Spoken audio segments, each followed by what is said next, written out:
Ya,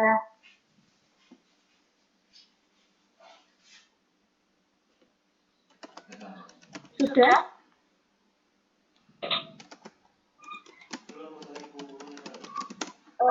Sebelumnya teman-teman, apakah suara saya sudah terdengar dengan jelas?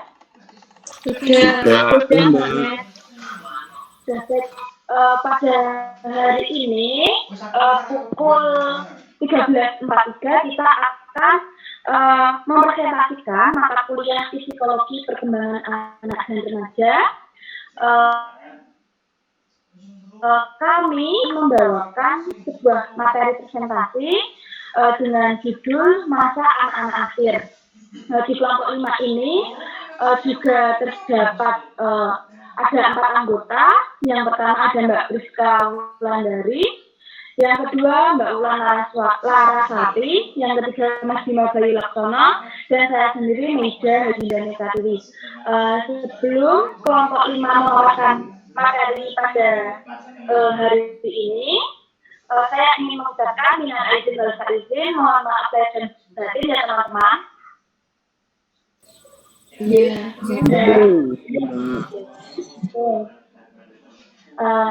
Di materi yang kami bawakan dari kelompok 5 masa anak-anak akhir terdapat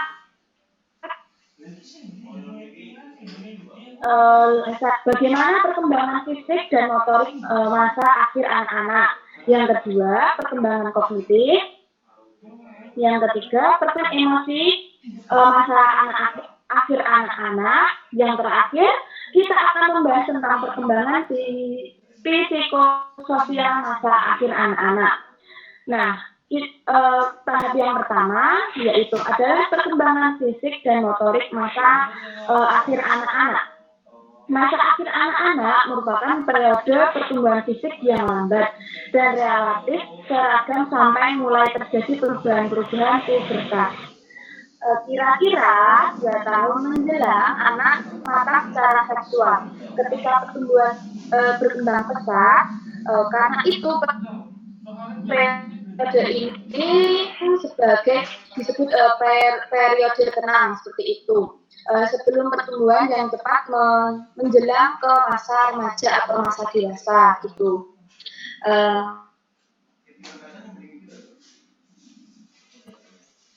Selanjutnya fisik ini pada periode ini peningkatan badan anak lebih banyak daripada panjang badannya.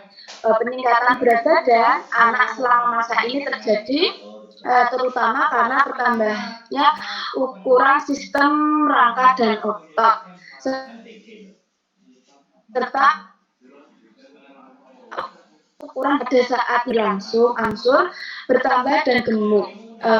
Adanya perbedaan angsur pertambahan dan gemuk bayi berkurang adanya jumlah sel-sel otot, maka pada umumnya anak laki-laki lebih kuat daripada anak perempuan seperti itu. Jadi seperti Mas Ajis ini anak laki-laki mesti kuat gitu ya Mas ya.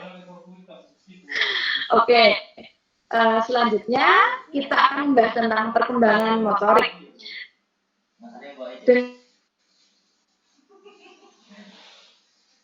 Dan terusnya masa akhir anak-anak, perkembangan motorik menjadi lebih luas dan lebih terkoordinasi dibandingkan awal pada masa anak-anak. Untuk memperhalus keterampilan motorik anak-anak, terus melakukan berbagai tes bersifat informal. Bersifat formal itu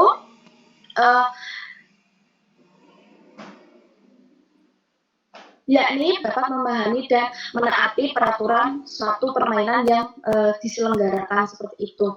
Untuk selanjutnya, kelompok yang lain bisa menjelaskan teman-teman.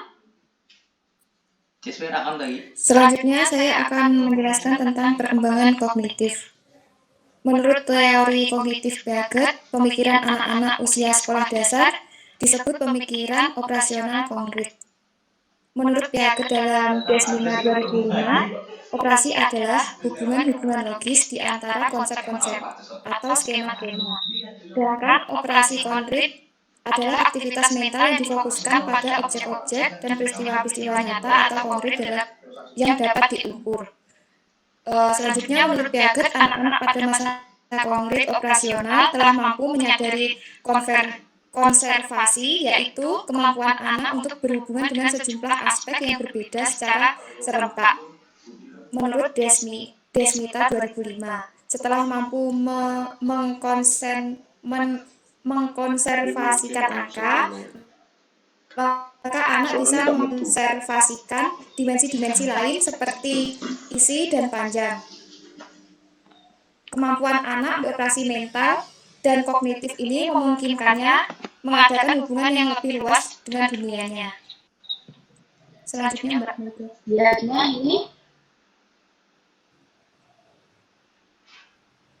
Selanjutnya, pada usia sekolah, anak segera mengetahui bahwa ungkapan emosi, terutama emosi yang kurang baik secara sosial, tidak diterima oleh teman-teman sebayanya.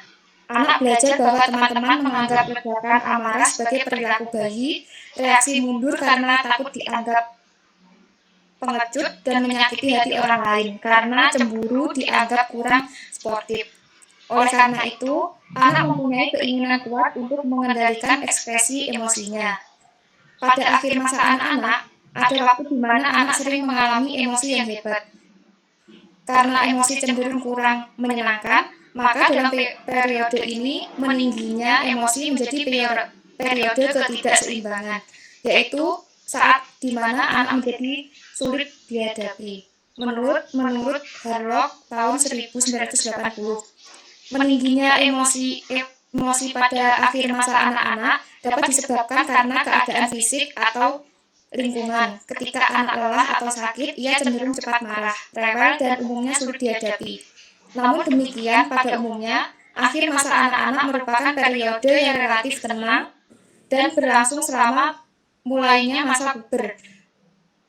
Harlock tahun 1980 mengungkapkan hal ini disebabkan oleh beberapa hal. Pertama, peranan yang harus dilakukan anak yang lebih besar sudah terumus secara jelas dan anak tahu bagaimana melaksanakannya. Kedua, permainan dan olahraga merupakan bentuk pelampiasan emosi yang tertahan. Ketiga, dengan meningkatnya keterampilan anak, tidak banyak mengalami kekecewaan dalam usahanya untuk menyelesaikan berbagai macam tugas dibandingkan pada saat masih anak-anak awal. Oke, selanjutnya bisa dijelaskan oleh teman-teman yang lain. Ya, di sini saya akan menjelaskan tentang perkembangan psikososial masa akhir anak-anak. Kesadaran sosial pada anak usia sekolah berkembang dengan pesat, sehingga masa ini disebut usia gang. Gang terbentuk oleh usia anak tanpa campur tangan dewasa. Gang merupakan usaha anak untuk orang menciptakan suatu masyarakat yang sesuai bagi kebutuhan mereka. Sebab anak dapat mempelajari tingkah laku yang dikehendaki, meningkatkan kesadaran yang rasional, mengenal nilai-nilai kelompok, dan meningkatkan kemandirian anak. Selanjutnya, menurut Harlock 1990, secara umum perilaku sosial yang dikembangkan pada masa anak akhir adalah ada 4 tingkatan. Yang pertama, kerentanan terhadap Penerimaan dan penolakan sosial. Kebutuhan anak untuk menjalin persahabatan menyebabkan anak berusaha untuk mendapatkan perhatian dan penerimaan sikap dan tingkah laku hingga sesuai dengan kelompok. Perbedaan dapat mengakibatkan penolakan sosial yang dapat mencemaskan anak. Meskipun demikian, bagi anak yang memiliki rasa aman yang tinggi, merasa kurang perlu untuk sebelumnya menyerap minat, kebutuhan, dan keinginan kelompok. Yang kedua, ada kepekaan yang berlebihan. Kebutuhan anak untuk diterima oleh kelompok dan kekhawatiran anak akan menyebabkan anak lebih sensitif. Seringkali anak cenderung berpikir negatif dengan menafsirkan perkataan dan tingkah laku orang lain sebagai permusuhan. Yang ketiga, ada mudah dipengaruhi dan sulit dipengaruhi. Anak yang mudah dikompori dengan orang lain merasa bahwa dengan sikapnya itu dirinya akan mudah diterima oleh kelompok. Dibandingkan dengan masa perkembangan yang lain, pada masa anak paling mudah dipengaruhi. Jika dengan kelompok teman sebaya, anak berusaha untuk mendapatkan penerimaan sosial dengan bersikuannya tidak begitu hanya terhadap orang dewasa. Yang keempat, sikap sportif. Sikap sportif adalah kemampuan bekerjasama dengan orang lain sampai pada tingkat menekan kepribadian individual dan mengutamakan semangat kelompok. Melalui keanggotaan gang, anak akan mempelajari bahwa mereka perlu bermain yang sesuai dengan aturan kelompok, yaitu bekerja sama dan berbagi segala.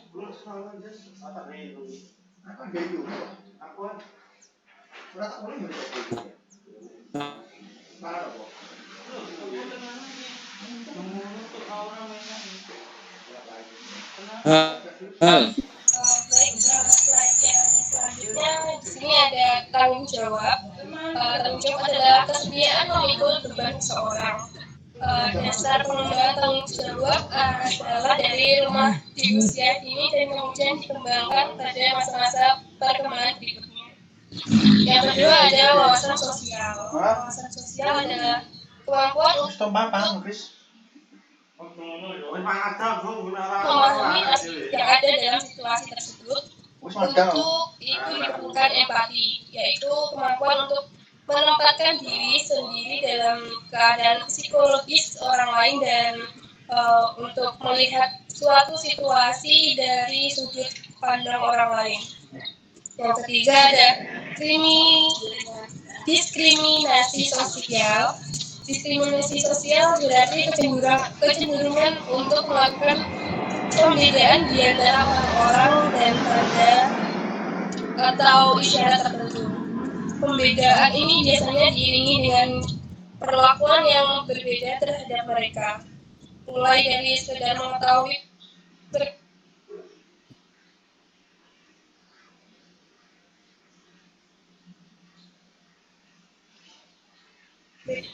dan sampai memuji milik kelompok lain sebagai lebih rendah. Prasangka muncul karena proses belajar. Selanjutnya, Mbak. Oke. Ini Ada kesimpulan. Jadi masa akhir itu berlangsung dari usia 6 tahun sampai di saatnya individu menjadi matang secara seksual. Tidak dapat diketahui secara tepat kapan periode ini berakhir, disebabkan perbedaan kematangan seksual anak laki-laki dan perempuan. Selain perkembangan fisik dan kognitif, anak juga tentunya juga mengalami perkembangan aspek emosi dan sosialnya dan kemudian mengacu kepada diri sendiri. Masa kanak-kanak itu signifikan untuk dibahas karena di dalamnya terdapat beberapa hal seperti kebutuhan iman.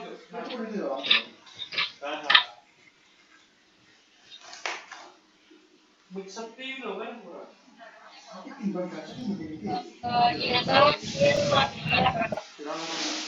dan perkembangan anak merupakan suatu interaksi antara faktor genetik, herediter, konstitusi, dan faktor lingkungan yang baik. Untuk itu itu presentasi dari kelompok kami. Apakah ada yang ingin ditanyakan dari kelompok lain?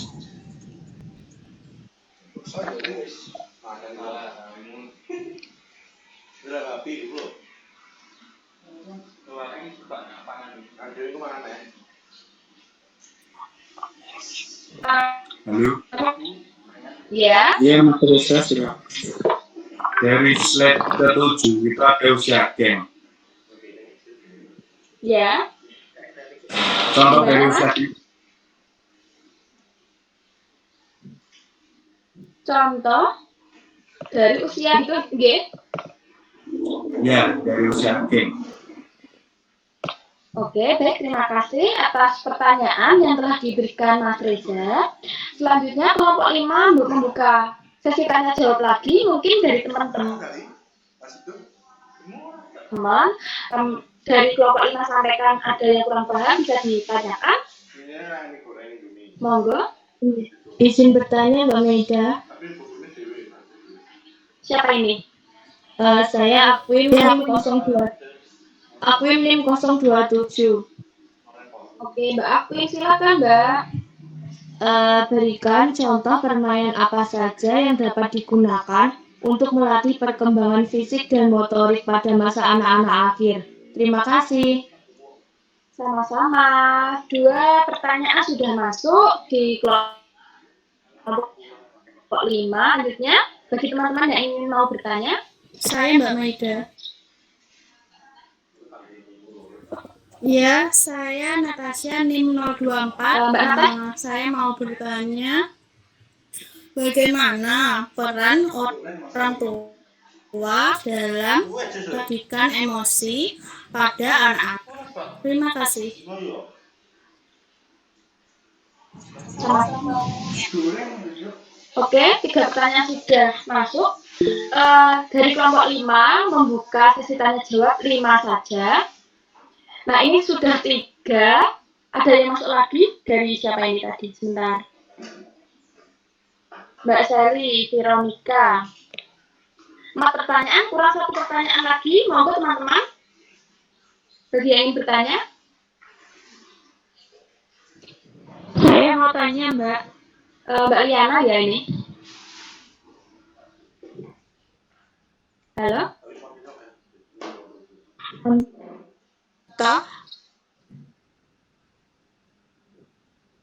Bagaimana sangka yang dimaksud di dalam perilaku sosial yang dikembangkan pada masa anak akhir?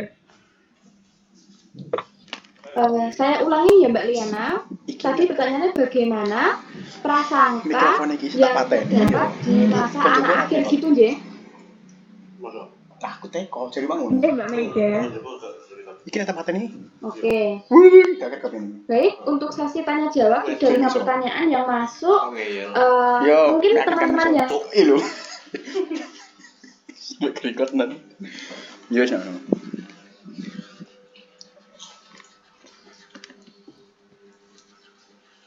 Ulo, Cis.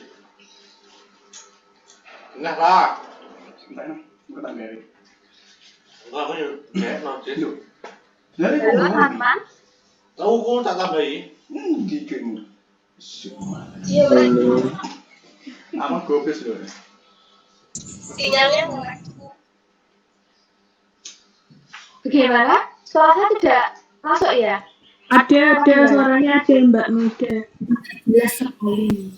Oke.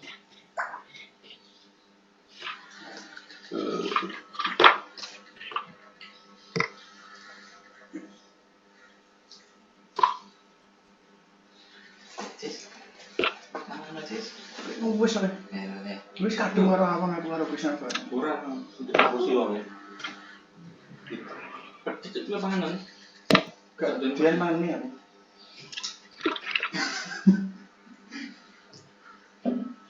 Cis. Apa yo? Tisu dok. Sebentar ya, teman-teman masih mencari jawaban dari kelompok 5. Niki loh.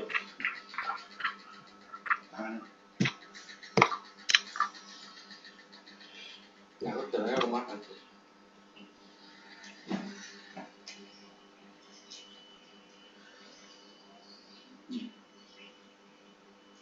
Kalau apa-apa pedes gini awal.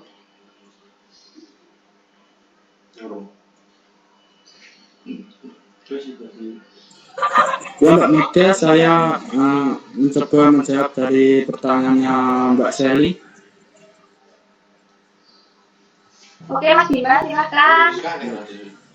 Ya, jadi ini Mbak, pihak GEP menganggap tahap konkret itu sebagai titik balik utama dalam perkembangan kognitif anak, karena menandai awal pemikiran logis. Pada tahap ini, si kecil cukup dewasa untuk menggunakan pemikiran atau pemikiran yang logis, tapi hanya bisa menerapkan logika pada objek fisik. Iya, ya ampun, ya ampun.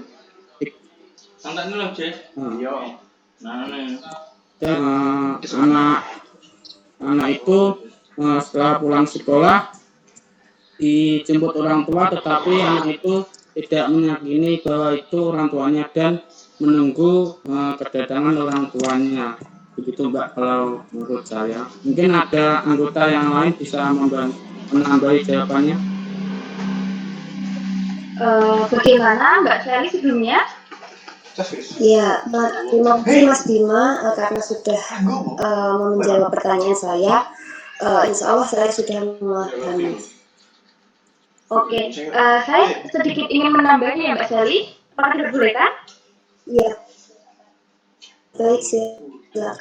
Jadi operasi konkret adalah sebuah aktivitas mental yang difokuskan pada objek-objek atau peristiwa-peristiwa nyata yang dapat diukur. Jadi peristiwa-peristiwa atau kejadian itu nyata real yang terjadi gitu loh Mbak.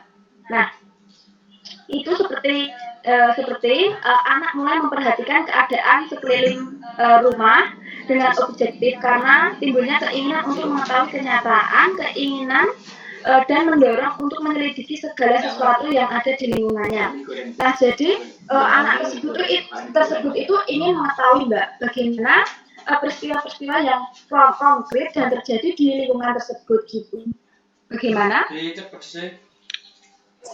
Ya, Mbak Mega, terima kasih. Oke, baik. Sama-sama. Selanjutnya, teman-teman. Mungkin saya mau menjawab pertanyaan dari Mbak Natasha, tapi bisa diulangi lagi Mbak pertanyaannya? Oh iya, sebentar. Bagaimana peran orang tua dalam pendidikan emosi pada anak-anak? Peran orang tua ya. Jadi peran orang tua yang di sini ada yang pertama, orang tua harus meninjau kembali dan memperbaiki pola asuh yang diterapkan selama ini kepada anak dan menerapkan pola asuh yang bertolak belakang dengan kebiasaan yang dilakukan anak tersebut. Yang kedua, memberikan perhatian pada tahap-tahap perkembangan kecerdasan emosi si anak. Kemudian yang ketiga, melatih anak untuk mengenali emosi diri sendiri dan cara mengelola emosi tersebut, serta mengenali emosi orang lain. Seperti itu Mbak, bagaimana?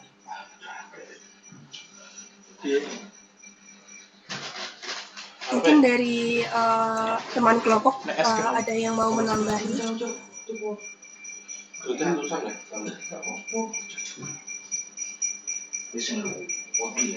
Bagaimana Mbak Natasha? Apakah sudah puas dengan jawaban yang telah diberikan Mbak Ulam?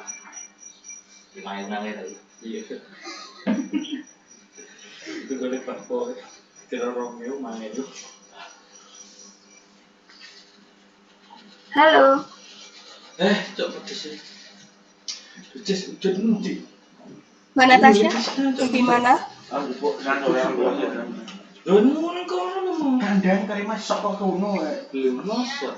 Iya, sudah paham. Oke, sudah paham ya Mbak. Baik, untuk pertanyaan selanjutnya dari teman-teman yang ingin menjawab,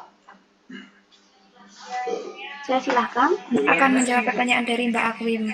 Tadi pertanyaannya, berikan contoh permainan Permainan apa saja yang dapat digunakan untuk melatih perkembangan fisik dan motorik pada anak-anak akhir? Itu bisa dilakukan dengan berbagai aktivitas fisik. Aktivitas fisik ini dilakukan dalam bentuk permainan yang kadang-kadang bersifat informal atau aturannya diatur oleh anak itu sendiri maupun formal, yaitu permainan dengan peraturan. Contohnya seperti bermain lompat tali, bermain kasti, bermain sepak bola, berenang, atau melakukan aktivitas olahraga atau aktivitas fisik lainnya yang di luar rumah. Bagaimana Mbak Afif? Iya Mbak Priska, terima kasih. Iya. Sudah paham ya Mbak Afif? Sudah Mbak Met. Baik, izin menambah sedikit gitu. Kita mengingat kembali kepada mata kuliah permainan dalam layanan BK. Nah, kita kan di kelompok 5 ini kan kita membahas tentang masa anak-anak akhir. Jadi masa anak-anak akhir itu kan anak tersebut bisa melakukan semua aktivitas yang dia inginkan, sudah bisa mengenalan gitu. Nah, saya akan memberikan jawaban salah satu permainan yang dapat meningkatkan fisik dan motorik seperti itu, nggih, tadi. Nggih. Nah, yang pertama itu adalah sensorik motorik play. Nah, itu kegiatan bermain mengandalkan indera dan gerak tubuh. Yang kedua itu ada master play. Nah, itu untuk menguasai keterampilan tertentu dengan memulai pengulangan. Yang ketiga adalah rock and tumble play. Nah, itu adalah permainan kasar seperti bergulat, berguling, saling mendorong, jongkok-jongkokan gitu loh Mbak Akwim. Terus pura-pura menjangkau dan pura-pura memukul. Jadi kayak pesilat tinju meninju, kayak nanti Mbak Akwim sama Mbak Natasha ini nanti kayak silat berdua lah, itu termasuk roll and tumble play gitu. Mohon maaf Mbak Met, itu apakah efektif dilakukan untuk anak-anak, untuk usia anak-anak? Soalnya kan itu jotos-jotosan. Itu mirip Mbak Akwim. Gimana Mbak Esa? Itu kelas baku hantam. Jadi, nah itu tergantung individu. Kita kembali tergantung individu. Semisal itu kayak ekstrakurikuler pentas silat itu diperbolehkan Mbak. Itu kan juga menjaga diri kita. Tapi kalau hanya sekedar pengen gelut-gelutan, tawuran itu nggak boleh gitu. Nanti kan ya kasihan gitu. Oke, selanjutnya adalah social play. Nah, itu adalah bermain bersama yang di dalamnya ada interaksi dalam kelompok siswa, dalam kelompok maupun melibatkan dari dalam kerjasama dan ikut bermain. Yang kelima adalah itu dramatic play. Itu kemampuan anak untuk berpikir simbolik.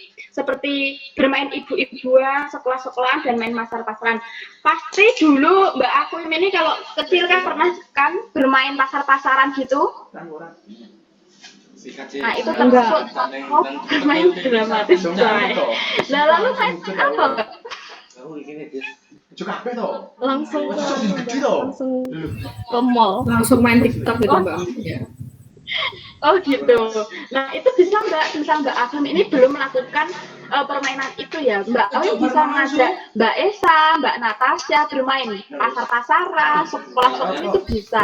Kalau Mbak Akwim yuk gas yuk. Oke, baik. Itu tadi ya Mbak jawabannya. Iya Mbak Met, terima kasih. Oke, sama-sama. Sudah berapa tadi yang dijawab? Mas Riza, sudah dijawab belum tadi Mas Riza? Pertanyaan dari Mas Riza. Belum ya? Oke, saya akan menjawab pertanyaan dari Mbak Liana. Bagaimana prasangka yang terjadi pada masa anak akhir? Gitu nggih, Mbak Liana? Aku buat Pak Beni kayaknya apa harus jawab sih? Pak Beni ya. Absen gue jadi A. Mbak Liana ini ada nggak ini? Tapi ini Bentar. pernah males itu. Nggak gelem jawab tik ulang barang ora iso. Masa Atika malah Pak mobil beli. Kurang nggak sih ibu? Malah arahin Pak mobil gak ada belas. Aku bisa ono kan jago. Bener kono. Gimana Mbak Maida? Kata pertanyaan loh jawab soal. Sebentar Mbak Liana. Bulan jawab, bulan jawab. Kita tidak bisa. Tapi limo ini pampatnya. Oke. Jadi saya jawab ya Mbak ya. Prasangka itu sendiri memiliki arti adalah kecenderungan untuk menggolongkan semua hal yang menjadi memiliki kelompok lain sebagai lebih rendah. Prasangka itu Lalu malah ngerokok telepon di sekolah. kejadian yang tidak menyenangkan dengan orang yang berkarakteristik tertentu. Jadi anak tersebut itu semisal tidak condong untuk kayak nyaman ke orang lain atau yang memiliki karakter yang berbeda dengan anak tersebut itu berprasangka Mbak. Berprasangkanya itu kayak dia itu tidak senang, tidak nyaman dengan orang tersebut gitu. Dari sini apakah bisa dimengerti kata-kata saya? Enggak. Oh bisa Mbak Maida, bisa. Terima kasih Mbak Mei. Oke, dari hal tersebut ya Mbak, secara tidak langsung menyebabkan anak akan mengambil sikap yang berbeda terhadap kelompok atau anak dengan karakteristik yang berbeda dengan dirinya. Kelompok-kelompok yang sering terkena prasangka adalah anak kecil, orang usia lanjut, anak dengan cacat fisik atau mental, anak dengan tingkat sosial ekonomi yang berada dengan mayoritas kelompok. Nah, jadi prasangka ini juga sangat bisa dirasakan dari anak kecil, orang usia lanjut. Jadi mereka tersebut itu kayak gimana ya, sisa dia itu tidak nyaman dengan dunianya, dia itu berprasangka buruk gitu, berprasangka negatif lah gitu. Bagaimana Mbak? Iya terima kasih. Oke, sama-sama. Ini kurang pertanyaan dari Mas Reza. Bagaimana Mas tadi pertanyaannya? Sulit sekali kayaknya. Bisa diulang Mas Reza? Contoh dari usia geng, Mbak. Contoh dari usia geng. Nah,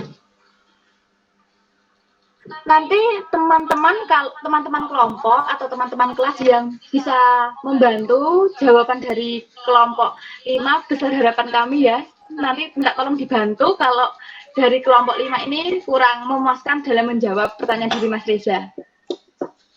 Baik, contoh dari usia geng. Nah, usia geng itu di mana sekelompok manusia itu, sekelompok orang itu telah nyaman menyaman dengan dunianya. Contohnya itu seperti ini. Usia geng itu usia dewasa kayak gini loh, kayak kita gini.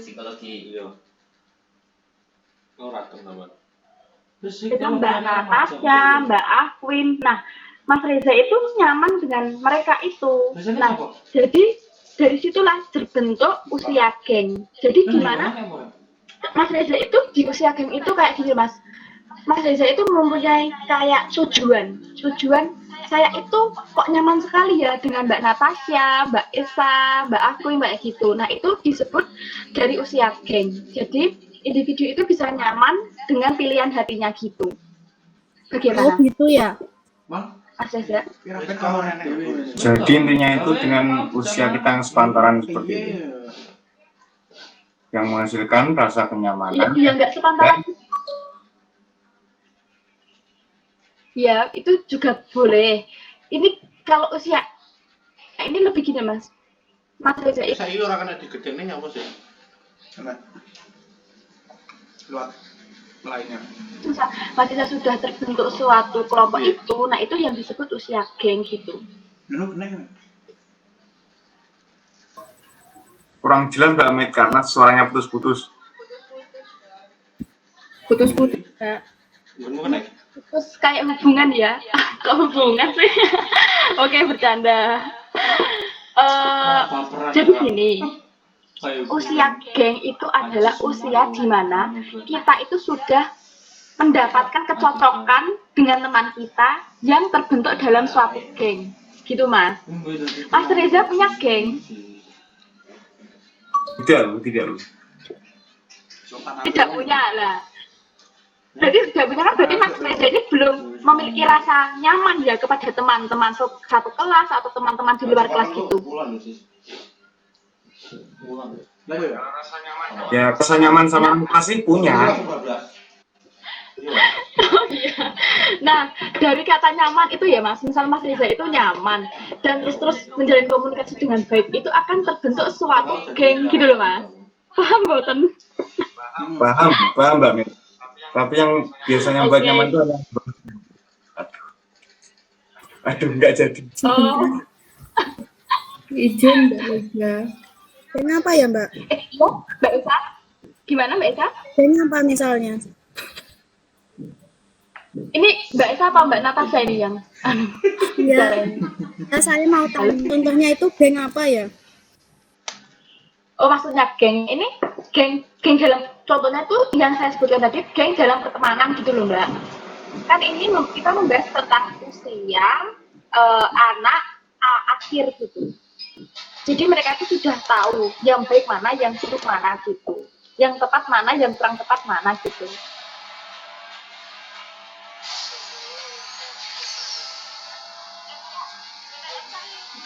Tapi yang ngiring nih. Ngiringnya nih. Oh, ngiring. Ora kena. Tidak mau kayak gitu kan. Izin masuk. Ya. Tadinya Mbak Meda kan mengatakan bahwa usiaku seperti ketika Mas Reza sudah nyaman sama Mbak Esa, Mbak Natasha, Mbak Afri, Mbak Mega, Mas Rosid, seperti itu bisa dikatakan geng dalam pertemanan atau bisa dikatakan usia geng. Tapi di sini di dalam buku itu usia geng itu terbentuk karena usaha anak. Nah, apakah kita itu juga masih dikatakan anak?